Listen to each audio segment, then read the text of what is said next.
یہ پاک سید عالم صلی اللہ علیہ وسلم نے ہمیشہ قربانی فرمائی، ہمیشہ۔ آج تو حضور نے ایک فرمایا، اللہ ہم سب کو حج کی توفیق عطا فرمائے اور بار بار حج کی توفیق دے۔ صحابہ نے 40 حج فرمائے ہیں، 50 حج فرمائے، حضرت فضیل بن عیاض نے 60 حج فرمائے۔ اللہ کو توفیق دے، قبول فرمائے اور اللہ سب کو بار بار وہ موقع نصیب فرمائے۔ تو نبی پاک صلی اللہ تعالیٰ علیہ وسلم نے حج ایک فرمایا، قربانی حضور جس دن مدینے آئے اس وقت شروع فرمائی، اور ہر سال حضور قربانی دیتے تھے، ہر سال 2 جانور ذبح فرمائے۔ یا رسول اللہ صلی اللہ تعالیٰ علیہ وسلم 2 کا کیا مقصد فرمایا؟ ایک میری طرف سے، ایک میری غریب امت کی طرف سے۔ یا رسول اللہ صلی اللہ علیہ وسلم کس طرف سے فرمایا؟ ایک میری طرف سے، ایک میری امت کی طرف سے۔ کبھی فرمایا ایک میری طرف سے، ایک میرے اہل بیت اور میری امت کی طرف سے۔ 2 جانور حضور نے ذبح فرمائے۔ اور پھر میرے حبیب پاک صلی اللہ تعالیٰ علیہ وسلم کے غلام مولا علی شیر خدا، ابن ماجہ کی روایت ہے، حضرت علی شیر خدا فرماتے ہیں کہ نبی پاک علیہ السلام 2 جانور ذبح کرتے تھے۔ خود حضرت علی کی جب باری آئی تو انہوں نے بھی 2 فرمائے۔ تو صحابہ نے پوچھا کہ علی 2 کیوں؟ 2 کس لیے؟ تو حضرت علی رضی اللہ تعالیٰ عنہ فرمانے لگے، مجھے میرے حبیب نے وصیت فرمائی تھی کہ علی تو نے 2 کرنے، ایک اپنی طرف سے کیا کرنا، ایک میری طرف سے کرنا۔ تو میں ایک اپنی طرف سے دیتا ہوں، ایک اپنے نبی پاک کی طرف سے دیتا ہوں صلی اللہ علیہ۔ 2 جانور۔ آپ لوگوں نے سنی ہوئی ہے یہ بات کہ مہینہ کھانا نہیں پکتا تھا حضور کے گھر میں۔ حضرت عائشہ فرماتی ہیں 3 چاند اور 3 سورج اکٹھے کبھی نہیں دیکھے جب ساتھ روٹی بھی کھائی ہو، یعنی 3 دن مسلسل کبھی کھانا نہیں کھایا۔ قربانیاں کتنی دیں؟ بولیے۔ حضرت علی شیر خدا کا مکان کوئی نہیں اپنا، کوئی گھر نہیں بنایا۔ مولا کائنات شیر خدا، میں نے یہ بات پھر دہرا رہا ہوں، پہلے بھی میں نے عرض کی تھی، پکا کرنے کے لیے دہرا رہا ہوں۔ حضرت علی کا کوئی کاروبار نہیں بظاہر۔ بی بی صاحبہ فرماتی ہیں کہ کئی ہفتے صرف سرکہ اور کھجوریں۔ قربانیاں کتنی؟ اسی سارے صاحب لان ٹورے ہیں کہ ساڑھے تے لگ دیئے کہ نہیں، پکا۔ اور پھر جب بات ہوتی ہے دینے کی تو ماحول اور ہوتا ہے، جب لینے کی باری ہوتی ہے تو ماحول اور ہوتا ہے۔ قربانی واجب ہے اس شخص پر جس کے پاس 52.5 تولے چاندی یا 7.5 تولے، لیکن میں 7.5 تولے والا فتویٰ نہیں دیتا، میں 52.5 تولے چاندی والا فتویٰ دیتا ہوں۔ اس لیے کہ 52.5 تولے چاندی تو شاید تولہ یا 1.5 تولہ سونے کے برابر ہی ہو جائے، ٹھیک ہے نا جی؟ تو 7.5 تولے سونا 50-60 ہزار روپیہ جس آدمی کے اکاؤنٹ میں موجود ہے وہ قربانی کرے۔ بلکہ امام شافعی رحمۃ اللہ علیہ فرمایا کرتے تھے جس نے 3 کمروں کو تالا لگایا ہوا ہے وہ 3 کمرے فارغ ہیں، اس کے کسی کام کے نہیں، ان کی قیمت کا حساب لگائے۔ چھت پہ سٹور بنا دیا ہے، کوئی مطلب نہیں اس کا، اور جو ویسے رکھی ہوئے ہیں کوئی معنی ہی نہیں کمرے کا۔ فرماتے تھے حساب لگائے، قربانی کرے۔ رب کریم کی بارگاہ میں دینے کا جب معاملہ آیا تو گول کر گیا کام۔ میرے رسول کائنات سرور عالم صلی اللہ علیہ وسلم کا جب اپنے لیے چیزیں استعمال کرنے کا ماحول ہے تو محبوب پاک علیہ السلام نے مہینہ روٹی نہیں پکائی۔ یہاں جو آدمی ہر جمعرات کو 4 کلو بکرے کا گوشت پکاتا ہے اور ہر تیسرے دن مرغی کا گوشت لاتا ہے، وہ قربانی کی باری آتی ہے تو کہتا ہے میرے پہ لگتی نہیں۔ وہ ٹھیک ہے ابا جی لے آئے، ابا جی کی طرف سے قربانی ہے، اس دفعہ ابا جی کی، اگلی دفعہ اماں جی کی، اس سے اگلی دفعہ دادی جی کی۔ او خدا کے بندو، جس آدمی کے پاس پیسے ہیں پہلے اپنی قربانی واجب ہے۔ میری بات کی سمجھ آ رہی ہے عزیزوں کو؟ جو آدمی صاحب استطاعت ہے پہلے کس کی قربانی کرے گا؟ وہ کمائی کرتا ہے، اس کے اپنے اکاؤنٹ میں تنخواہ آتی ہے، ابا جی کے اکاؤنٹ میں نہیں آتی۔ اس نے اپنا بینک بیلنس چوری بھی رکھا ہوا ابا جی سے۔ پہلے اپنی قربانی کرے، اگر اس کو شوق ہے، دل کرتا ہے تو ایک اور خریدے، پھر ابا جی کی طرف سے کرے۔ اگر اللہ نے توفیق دیا تو ایک اور خریدے، اماں جی کی طرف سے کرے۔ اور اگر اس کے دل کو اللہ ٹھنڈک عطا کرے، سکون کرے، تو پھر اپنے رسول کی طرف سے بھی قربانی دے، پھر اپنے محبوب کی جانب سے بھی قربانی کرے۔ نبی پاک صلی اللہ تعالیٰ علیہ وسلم نے ہر سال 2 قربانیاں دی، 10 سال۔ کل کتنی ہوگی 10 سالوں میں؟ بولیے۔ اور جب حضور حج کرنے گئے نبی پاک نے 63 اونٹ ذبح فرمائے۔ ایک اونٹ میں کتنی قربانیاں ہوتی ہیں؟ 63 اونٹ حضور نے ذبح فرمائے. اور حدیث بڑی مزیدار ہے. حضرت ابو ہریرہ رضی اللہ تعالیٰ عنہ فرماتے ہیں کہ جب اونٹ ذبح کرنے کی باری آئی تو ہم سوچ رہے تھے، پریشان تھے کہ یہ تو بڑا مشکل ہے ذبح کرنا، بڑا مشکل ہے، اس کو تو نہر کرنا پڑتا ہے، گرانا پڑتا ہے، باندھنا پڑتا ہے. سب سے مشکل کام اونٹ ذبح کرنا ہے. تو نبی پاک صلی اللہ علیہ وسلم کی تو عادت کریمہ ہے، اپنے ہاتھ سے ذبح کرتے ہیں حضور. وہ ہمارا اللہ خیر کرے، اب اللہ ہی حافظ ہے. ذبح کرنا تو دور کی بات ہے. ہمارا جو بی اے پاس لڑکا ہے نا، اس کو ڈر آتا ہے جانور کے پاس کھڑے ہوتے بھی. کہتے ہیں بچوں کو اندر لے جاؤ، 10 سال کا 12 سال کا، اس کو اندر لے جاؤ، ذبح کرنا ہے، روئے گا. اب بس کرو یار، یہ کس قوم سے تمہارا تعلق پڑ گیا ہے؟ ہمارے تو 12 اور 14 سال کے معوذ اور معاذ ابو جہل کی گردن کاٹ کے رکھ دیا کرتے تھے. اور تو بچہ بکرا ذبح کرنے سے ڈرا رہا ہے. اس کو کھڑا کر لا کے. قربانی تو جہاد کی ٹریننگ ہے. وہ کھڑا کر، اس کو کہا بیٹا یہاں کھڑا ہو، اللہ کے رستے میں بکرے کی گردن کاٹنی ہے. اگر کوئی شخص خدا رسول کے دین کی مخالفت کرے، کفر کا جھنڈا اٹھائے، تو اس کی گردن بھی کاٹنی ہے. یہ ٹریننگ ہے بچوں کے لیے. یہاں عجیب ماحول ہے، ڈر لگ رہا ہے، پیچھے ہٹ جاؤ. اور جس صاحب کی قربانی ہے وہ بھی کوئی 1.5 کلومیٹر کے فاصلے پہ کھڑے ہیں، دور کھڑے ہو کے دیکھ رہے ہیں. نفیس ہی بڑے ہیں جناب، لطیف ہی بڑے ہیں. کپڑوں کو کوئی قطرہ خون کا لگ گیا تو بڑی مصیبت بن جائے گی. اور امیر آدمی، اس کا تو گھر کسائی نے خود فون کیا ہے کہ صاحب سب سے پہلے میں آپ کے گھر آؤں گا. اس کو پتہ ہے کہ منہ مانگی قیمت ملے گی. مہربانی فرمائے، قربانی میرے رسول پاک صلی اللہ علیہ وسلم سے زیادہ نفاست والی طبیعت کسی کی نہیں. صحابہ کہتے ہیں اتنا حسین محبوب کا انداز تھا کہ کبھی کپڑوں پہ مکھی بھی نہیں بیٹھی تھی. اور حضور سے ہم سلام لیتے تھے، دست مبارک چومتے تھے تو ہمارے ہاتھوں سے کستوری کی خوشبو آنے لگتی تھی. اور فرماتے ہیں نبی پاک کا ہاتھ یوں ہوتا تھا کہ برف بھی اتنی ٹھنڈی نہیں جتنا پیارا حضور کا ہاتھ ٹھنڈا ہوتا تھا. پھر بھی حضور دست مبارک میں خنجر پکڑتے، جانور کو لٹاتے اور اپنی طامت کو سمیٹتے، اور اللہ کے حبیب گھٹنا رکھتے اس کی گردن پر، اور بسم اللہ اللہ اکبر کہہ کے ذبح فرماتے. حضور خود دست مبارک سے. تو اتنا زیادہ نازک مزاج ہو گیا ہے کہ اب یہ والی سنت ادا کرنا مشکل ہو گیا تیرے لیے. 63 اونٹ ہیں. اور صحابہ کرام علیہم رضوان فرماتے ہیں کہ حال یہ ہے، ہم سوچ رہے ہیں کیسے ذبح کریں گے، کیا کریں گے، کیسے گرائیں گے. اور نبی پاک صلی اللہ علیہ وسلم کہتے ہیں ہم ابھی سوچ میں ہی تھے کہ حضور نے چھری پکڑی. خنجر جب حضور نے اٹھایا تو فرماتے ہیں اونٹ دوڑتا ہوا آیا اور نبی پاک کے سامنے آ کے لیٹ گیا. فرماتے ہیں اللہ کے رسول نے بسم اللہ اللہ اکبر کہہ کے ذبح کیا. اس نے ٹانگ بھی کوئی نہیں ہلائی، پیر بھی کوئی نہیں ہلایا. وہ کسی شاعر نے بڑی عجیب بات کہی تھی. اس نے کہا پھنسی جو دام میں بلبل تو لگی یوں کہنے، کرے گا قتل کیا تو نے جب اسیر مجھے، کباب شمع کے شولے پہ کیجیو سیاد، شکل گل نظر آئے دم اخیر مجھے. وہ کہتے ہیں بلبل کو شکاری، سیاد شکاری نے پکڑ لیا بلبل کو. تو سیاد سے بلبل کہنے لگی تو نے پکڑا ہے تو قتل تو کرے گا ہی نا، کھائے گا تو صحیح، ایک میری منت ہے. شکاری کہنے لگا وہ کیا؟ تو بلبل کہنے لگی جب تو مجھے ذبح کرے نا اور پکائے تو مجھے پھول سے بڑی محبت ہے. اس طرح کرنا، کوئلے اتنے زیادہ دہکانا، اس قدر زیادہ آگ جلانا کہ ان کی شکل گلاب کے پھول کی طرح سرخ ہو جائے. تو جب تو مجھے ان پر جلائے گا تو مجھے تکلیف نہیں ہوگی، اس لیے کہ محبوب کا چہرہ جو سامنے آ جائے گا مجھے تکلیف نہیں ہوگی. پھنسی جو دام میں بلبل تو لگی یوں کہنے، کرے گا قتل کیا تو نے جب اسیر مجھے، کباب شمع کے شولے پہ کیجیو سیاد، او شکل گل نظر آئے دم اخیر مجھے. اعلیٰ حضرت بریلوی علیہ رحمہ فرمایا کرتے تھے، فرماتے تھے بڑی تکلیف ہوگی جب جان نکلے گی. روایتوں میں آتا ہے جس طرح باریک دوپٹہ جھاڑیوں پہ ڈالا جائے، کھینچا جائے تو پھٹ جاتا ہے، یوں تکلیف ہوگی. پر فرمانے لگے رسول اللہ کے غلام کو کوئی تکلیف نہیں ہوگی. حضور کیوں؟ فرمایا اس لیے کہ جب جان نکلنے لگے گی تو سامنے جلوہ ودوحات آ جائے گا.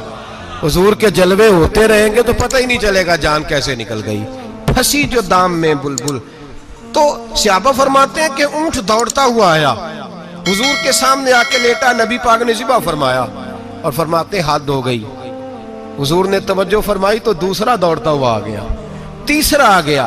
حضرت ابو ہریرہ فرمایا کرتے اونٹ ایک دوسرے کو دھکے دیتے تھے, پیچھے ہٹ جا, پہلے میں نے جانا ہے, پہلے میں نے جانا ہے. 63 اونٹ وادی منا میں حج کے موقع پر میرے رسول پاک نے دست مبارک سے ذبح فرمائے.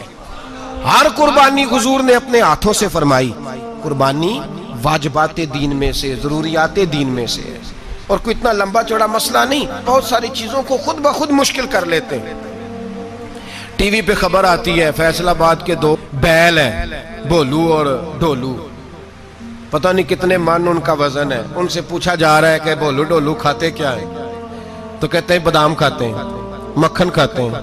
یہ جناب پتہ نہیں ان کو دودھ کتنے کلو روز پیتے ہیں, اور بولو ڈولو بیچارے سے خود نہیں چلا جا رہا. لگ ایسے رہ جیسے وہ خود کہہ رہے ہیں مہربانی کرو ہمیں ذبح کر لو, اب تو اٹھا بیٹھا بھی نہیں جا رہا. او خدا کے بندو, دین کی اصل حقیقت کو سمجھو. یہ تو حضور نے فرمایا خوبصورت جانور لاؤ, یہ کس حدیث میں آیا ہے کہ اسے بادام کھلاؤ؟ آج لوگ انسانوں کو روٹی نہیں مل رہی اور جانوروں کو بادام کھلا رہے ہو. کو کھانے اس کے حصے میں جو اللہ نے شے رکھی ہے نا وہ چارہ ہے. اس کو چارہ کھلاؤ اور اچھے طریقے سے پیٹ بھر کے کھلاؤ. جانور کو پیٹ بھر کے چارہ کھلایا جائے تو جتنی اس کی طبیعت ہوتی ہے اس حساب سے وہ صحت مند ہو جاتا ہے. باقی یہ تو آپ کسی شخص کو اتنا کھلا دیں کہ اس کا پیٹ اتنا بڑا ہو جائے, پھول جائے, تو وہ بیچارہ تکلیف میں آئے گا کہ نہیں آئے گا؟ یہ کس قسم کا ماحول ہے؟ ایک بکرا بکا لاہور میں اور سیٹھوں نے شرطیں لگائی ہوئی ہیں, میں 5 لاکھ کا لایا ہوں تو میں 9 لاکھ کا. یہ کیا چکر ہوا؟ مجھے اتنا کھلایا جی اس کو فلاں چیز. یہ کس نے کہا ہے کھلانے کا؟ بادام کھانا کس حدیث میں آیا؟ کس صحابی نے اپنے بکرے کو بادام کھلائے؟ کس نے مکھن کھلایا؟ کس نے پیڑے کھلائے؟ بس کرو, عجیب تماشا لگ گیا ہے. اور یہاں تو اتنی بری حالت ہو گئی ہے کہ عورتیں ناچنے لگی ہیں قربانی کے جانوروں کے آگے, بیبیاں بیچنے لگی ہیں. اللہ کے غضب کو آواز نہ دو. یہ قربانی ہے کہ ہر چیز کا, مذہب کی ہر شے کا مذاق بنا دیا ہے. جس دین نے عورت کی اپنی قربانی بھی ہو تو اس کو ذبح کرنے کی اجازت نہیں دی, مرد ذبح کرے گا. جو دین کہتا ہے کہ عورت ذبح نہیں کرے گی, وہ عورت بیچ سکتی ہے اللہ کے جانور. یہاں جس کا میں نے رمضان میں بھی کہا تھا, پھر بات دہراتا ہوں, سارا سال ناچتے گاتے ہیں اور عید کا موقع آتا ہے تو 2-4 مولوی بٹھا کے وہ دین سکھانا شروع کر دیتے ہیں. کوئی پتہ ہی نہیں, کوئی خبر ہی نہیں. جس بوتل میں کل تک شراب بک رہی تھی اسی میں دودھ پلاؤ گے؟ جس برتن میں کل تک پیشاب تھا اس میں آج لوگوں کو شہد پلاؤ گے؟ بس کرو, یہ مذاق نہیں, یہ رسول اللہ کا دین ہے. نبی پاک سید عالم صلی اللہ تعالی علیہ وآلہ وسلم نے کوئی ذمہ عورت کے کوئی چیز نہیں لگائی ایسی جس میں اسے مردوں کے ساتھ شامل ہونا پڑے. اور عورت سمجھ ہی نہیں رہی کہ یہ اس کی تذلیل ہے, عزت نہیں. صابن بک رہا ہے تو ساتھ بی بی کھڑی ہے, شیمپو بک رہا ہے تو عورت اس کی جو ہے وہ ایڈ دے رہی ہے. یہ عزت ہے عورت کی؟ رسوا کر دیا تم نے ہر شے میں عورت. اب قربانی کا جانور بھی بی بی بیچے گی؟ غیرت کہاں گئی اس قوم کی؟ میرے رسول پاک سرور دو عالم صلی اللہ تعالی علیہ وسلم کو کسی نے آ کے کہا فلاں قبیلے کے لوگوں نے عورت کو سربراہ بنایا ہے, عورت کو آگے لگا لیا ہے. فرمایا تباہ ہو گئے وہ لوگ, انہوں نے عورتوں کو اپنے آگے پیشوا بنا لیا. جس رب نے عورت کو نبوت نہیں دی, امامت کرنے کا حق نہیں دیا, کس چکر میں لوگ پڑ گئے؟ 5 لاکھ کا جانور کس لیے لائے ہو؟ 5 لاکھ کا تفاخر کے لیے, دکھانے کے لیے؟ تو اگر 50,000 کا 60,000 کا بھی جانور لاتا تو اچھا آ جاتا. اور 50,000 کا جانور لائے تو 5 لاکھ میں کتنے آتے ہیں بولے؟ تو 10 جانور ذبح ہوں گے تو کتنے غریبوں تک گوشت جائے گا, کتنے گھروں کا بھلا ہوگا. ہر چیز کا چکر الٹا کر دیا گیا ہے. اور صرف حج کے لیے ہوتی تو میرے رسول پاک ہر سال قربانی نہ کرتے, اور میرے نبی پاک قربانی دینے کا حکم. ایک اور بات بڑی لوگ پوچھنے لگے, کہتے جی گائے کی ہوتی ہے, بھینس کی بھی ہوتی ہے کہ نہیں؟ چلو جی اب نئی بات نکل آئی. حدیث پاک میں لفظ آیا اونٹ کا, نبی پاک نے فرمایا بکرا 1 سال کا, گائے 2 سال کی, اونٹ 5 سال کا. حدیث میں لفظ آ گیا اونٹ کا. آپ کو بندہ کہے پہلے بتائیں نر کا کہ مادہ کا, تو میں کدھر سے آپ کو حدیث نکال کے دوں جس میں نر بھی اور مادہ علیحدہ علیحدہ ہو؟ حدیث پاک میں ذکر آ گیا دمبے کا، مینڈے کا. اب باقی جو سارے جاگ رہے ہیں نا، اب غور فرمائیں، باقی ایک بکرا ہے، ایک چترا ہے، ایک دمبا ہے، ایک دیسی بکرا ہے، ایک پہاڑی بکرا ہے، تو علیحدہ لفظ کہاں سے نکال کے دیے جائیں؟ یہ ساری انواع ہیں، اقسام ہیں، نوع ہیں. اسی طرح بھینس بھی گائے کی ایک قسم ہے. امام اعظم ابو حنیفہ فرماتے ہیں نوع منہ، یہ اس کی ایک قسم ہے، نوع میں سے ہے، گائے کی نوع میں سے. آپ عام لفظ بولتے ہیں تو کہتے ہیں بکرا چترا گائے بھینس، عام لفظ ہے نا. تو جب گائے کہہ دیا تو اب کو بندہ کہے گائے آیا تو پہلے بتائیں گائے تو ہے تو اس میں بیل شامل ہے کہ نہیں؟ تو گائے کی جتنی قسمیں ہیں نا، ہمارے محدثین بھینس کو گائے میں شامل کرتے ہیں. بھینس گائے کی ایک قسم ہے. تو نبی پاک صلی اللہ علیہ وسلم نے جب گائے کا لفظ استعمال کیا تو بھینس اس کے اندر آ گئی. تو اگر گائے کی قربانی جائز ہے تو بھینس کی قربانی بھی جائز ہے. اگر بیل کی قربانی جائز ہے تو کٹے کی قربانی بھی 100% جائز ہے. اس کے اندر 7 حصے ڈالے جائیں گے، اسے قربان کیا جائے گا، یہ جائز ہے. اگر آپ صریح لفظ نکال کے دکھانے کو کہیں گے تو پھر تو بڑی چیزوں میں لوگ الجھ جائیں گے. پھر کیسے نکالا جائے گا خسی کی جائز ہے کہ نہیں، جو خسی نہیں اس کی جائز ہے کہ نہیں، فلاں کی. تو ان تفصیلات، ہاں بہت ساری چیزوں کی تفصیلات حدیث میں ہیں لیکن ساری چیزوں کی موجود نہیں. اس لیے میرے عزیز یاد رکھیں، بھینس کی قربانی بھی ہوگی، گائے کی بھی ہوگی، بیل کی بھی ہوگی، کٹے کی بھی ہوگی. جن کی نہیں ان کی نہیں. ہم نے کبھی کہا ہرن کی قربانی بھی ہوگی یا مرغی کی قربانی بھی ہوگی.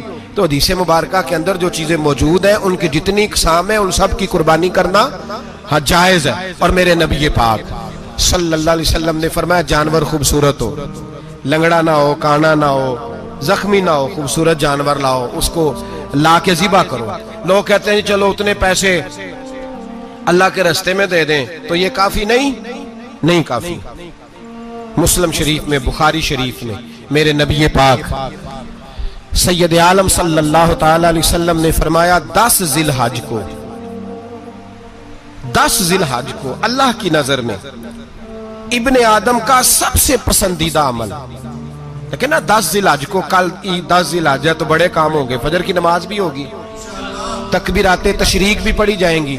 آج فجر سے شروع ہو گئی نا، 9 کی فجر سے لے کر 13 کی عصر تک تکبیرات تشریق پڑھی جائیں گی. اللہ اکبر، اللہ اکبر، لا الہ الا اللہ واللہ اکبر، اللہ اکبر وللہ الحمد، اللہ اکبر، اللہ اکبر، لا الہ الا اللہ واللہ اکبر، اللہ اکبر وللہ الحمد، اللہ اکبر، اللہ اکبر، لا الہ الا اللہ واللہ اکبر، اللہ اکبر وللہ الحمد. کوشش کریں جب بھی پڑھیں 3 بار پڑھیں. تکبیرات تشریق بھی پڑھی جائیں گی، فجر کی نماز بھی کل ہوگی، عید کی نماز بھی ہوگی، لوگ اور بھی کوئی ذکر اذکار کریں گے. لیکن میرے نبی پاک صلی اللہ علیہ وسلم نے فرمایا 10 ذی الحج کو اللہ کو اپنے بندے کا جو کام سب سے زیادہ پسند ہے وہ یہ ہے کہ وہ اللہ کے راستے میں جانور کا خون بہائے. حالانکہ نمازیں بھی ہیں، اذکار بھی ہیں، تکبیرات بھی ہیں، سارا کچھ ہے، پر اللہ کو سب سے زیادہ کیا پسند ہے؟ جانور کو قربان کرنا. یہ اللہ کو بڑے خوبصورت لفظ نبی پاک علیہ السلام نے فرمایا قربانی کا جانور قیامت کے دن اپنے سینگوں اور کھروں سمیت آئے گا، اور جس نے قربانی کی ہوگی اس کی بخشش کروا کے اسے جنت میں لے کر جائے گا. تو فرمایا ابن آدم کا سب سے پسندیدہ عمل یہ، سب سے پسندیدہ، کہ وہ 10 ذی الحج کو قربانی کریں، کوشش کریں خود ذبح کریں اپنا جانور. یہ حضور کی سنت ہے. یہ نہ ہو سکے تو نبی پاک صلی اللہ علیہ وسلم نے اپنے ہاتھوں سے ذبح کرنے لگے حضرت فاطمہ کا جانور. تو فرمایا فاطمہ ادھر آ کے اس کے پاس کھڑی ہو جاؤ، میں تمہارا جانور ذبح کرنے لگا ہوں. اپنے جانور کے پاس کھڑے ہوں. میرے جو بھائی ذبح کرنے کا کام کرتے ہیں نا، قصاب ہم کہتے ہیں، سارے قصاب نہیں ہوتے، بہت سارے لوگ یہ سعادت حاصل کرتے ہیں اور بڑے نیکی کا کام کرتے ہیں. اللہ انہیں بڑی بہترین جزا عطا فرمائے گا، بڑا خیر کا کام کرتے ہیں. لیکن چونکہ رش ہوتا ہے ایسے لوگوں کے پاس، تھوڑی جلدی بھی ہوتی ہے. پہلی تو کوشش کریں تکبیر خود ڈالیں، یہ نہیں ہو سکتا تو قریب کھڑے ہوں.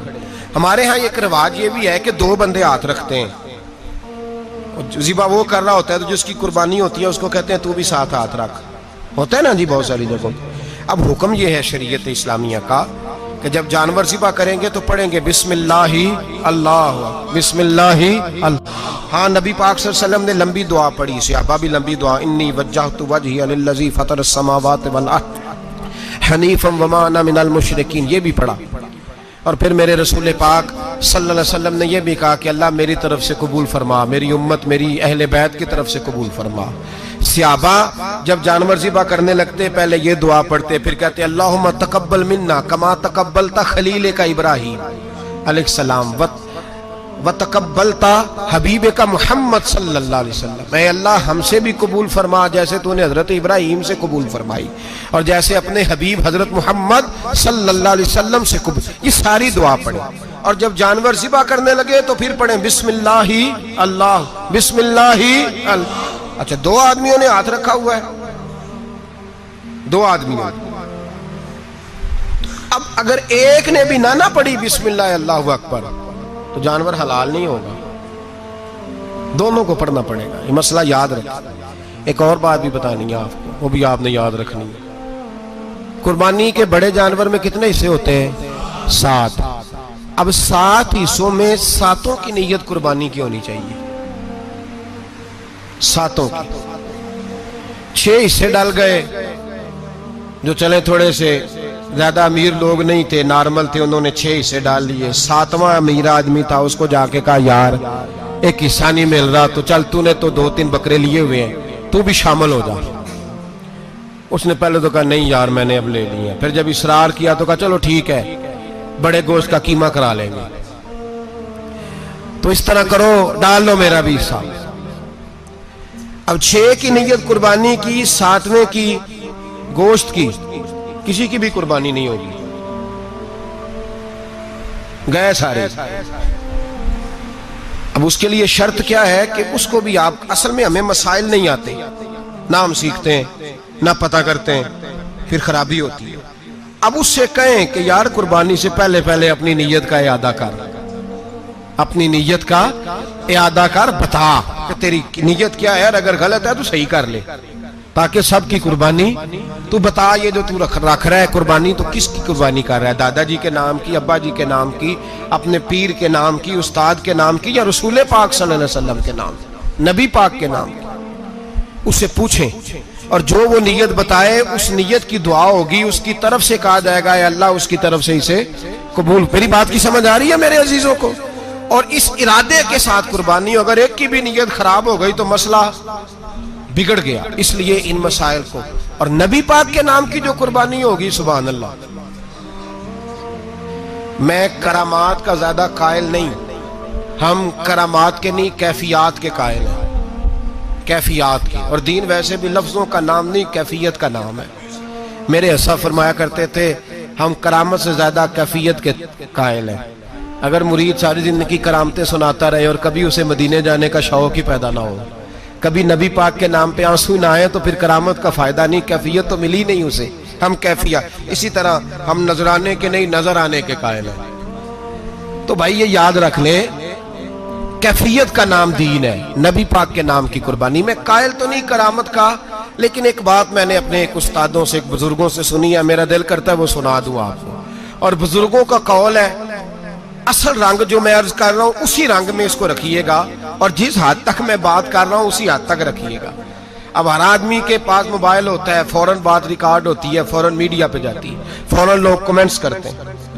تو بھائی جس حد تک سناؤں اسی حد تک رکھیے گا۔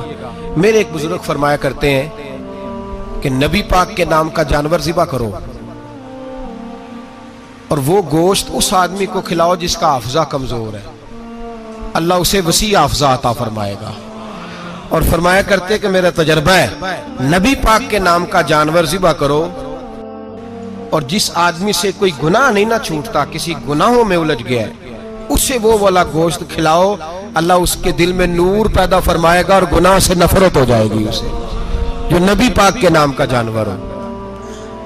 تو ہم جو سیکھنے والے لوگ ہوتے ہیں، ہمارا دل کرتا ہے کہ چلو تھوڑا سا اپنی طرف سے بھی پوچھ لیں۔ تو میں نے کہا حضور اگر بیمار کو کھلا دیں تو فرمانے لگے کھلا دو، اللہ صحت دینے والا ہے، پر بیمار کے لیے دوائیاں بڑی ایجاد ہو گئی ہیں، گناہگار کی دوائیاں نہیں ملتی، بیماروں کی دوائیاں بڑی ہیں۔